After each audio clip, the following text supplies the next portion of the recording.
Good morning, friends. This is Wormfarmer George in Austin, Texas.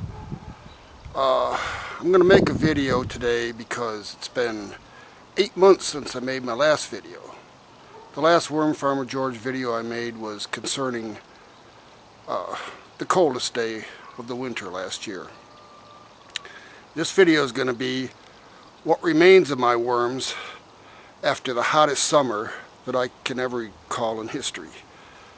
We had like 70 days above 100 degrees this year, and we had like 150 days above 90 degrees. And that's supposed to be the death knell for worms. And it pretty much was for a lot of them. You know, I tried cooling them a couple days, but when you have 100 plus degree days, day after day after day, you just say, oh, the hell with it. Well, let's see what happened. My worms were in a world of hurt all summer long, but we've had like 2 weeks where the temperatures have been, you know, pretty mild, like 90 as hot as it gets during the day. And look, like I said, I don't think there were hardly any worms left. They're not doing too bad. They reproduce really fast once the weather gets good again. But oh, hold on. But I haven't been real good about harvesting the castings, which means they're really finished castings. There's just a few worms in there. But look at how crumbly it is without doing anything. That's what happens if you give it like 8 months, and that's what I've done. This is from back in the beginning of summer where I actually tried to cool it down with bottles of water for, like I said, just a couple of days or maybe a week. I kept it up, and then it was over 100 degrees every day, and it was like just hopeless. There's still worms down here in this, close to the bottom tray, and this stuff is done too. It's not as crumbly because it's really moist, and it's got a few worms in it, but not very many. They pretty much all moved up to the upper layers. And then this bottom layer is supposed to be the drain pan. A lot of the worms in the summer, when it was really hot, they all hung out down here. But man, this is just like pure sludge. I'm going to move some of this into a bucket and mix it with water and get it in my garden, because that stuff is long finished. Man, I feel like a worm plumber who just cleaned out a commode with his bare hands. It's quite a bit of gunk. So, although my worm population is quite decreased from what it was before summer, it's still not doing too bad. I mean, it'll come back quick. And it's not a good idea to feed cabbage to worms, because unless it's over 100 degrees, cabbage doesn't want to break down very fast.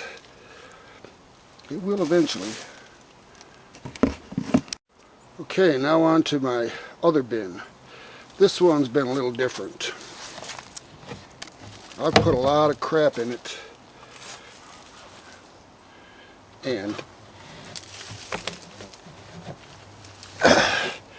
it still doesn't have a ton of worms, but it's got a ton of partially composted. You know, it was almost totally finished, and I just added a bunch of stuff to it just to stall it off. But as you can see, there are a few worms, and where there's a few worms, there will soon be a lot of worms. Plus, it's a habitat for native lizards that love to eat baby cockroaches. So, I don't know. It's like I'm showing you the same stuff over and over again all the time on the Wormfarmer George channel, but this is another fall garden. It's kind of early right now. We had a real hard summer, but these are tomatoes and whatever. Tomatoes. My eggplant has really come on strong this fall. There's a few there. Over here there's a bunch more. And over here is like the mother of all eggplants. I started this from a seed in January, and then mostly I've just had to water it, keep it alive, and now it's putting out. Now is the time that I'm going to reap the rewards of my efforts. Over here I just started beans. It's pretty late to be starting beans, but this is Texas and they're expecting a mild winter. I wouldn't doubt that. And then my peppers have been pretty much dormant all summer. It's been too hot, too dry, but now they're putting on like crazy. Got baby bells and regular bells, jalapenos, and I don't know what else for sure. And then over here, see, even my cactus garden suffered all summer. So dry, the cactus are drying up. This is a mesclun mix and spinach and some Chinese cabbage. Most of this stuff I started indoors and transplanted, but these are straight from seed. Anytime I find rotten fruit or pull out weeds or anything, the chickens are ready to go at it. This is my chicken farm. I have 5 chickens.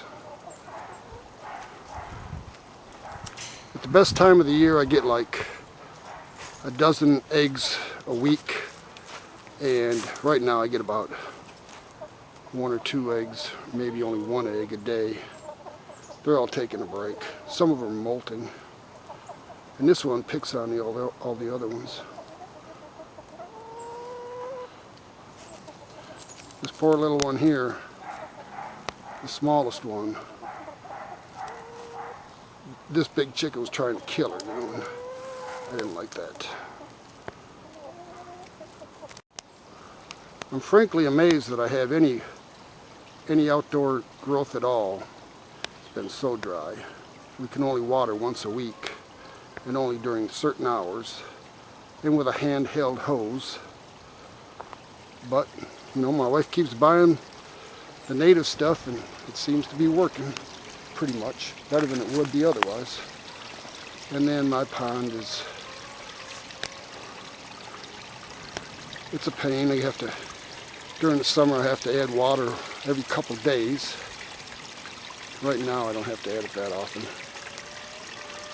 I still got some fish in there, hard to believe, because yesterday a big blue heron was standing right here at the edge of the pond for a long time before anybody noticed him.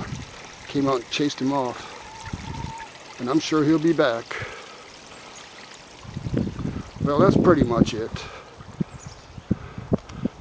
I know I've not been good as wise Wormfarmer George lately because, well, I just haven't been. I really haven't cared that much, and it's too hot, and I didn't want to show you my worms when they were in decline.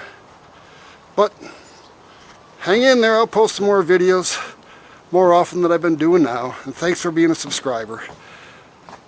This is Wormfarmer George signing off from Austin, Texas. South Austin, that is.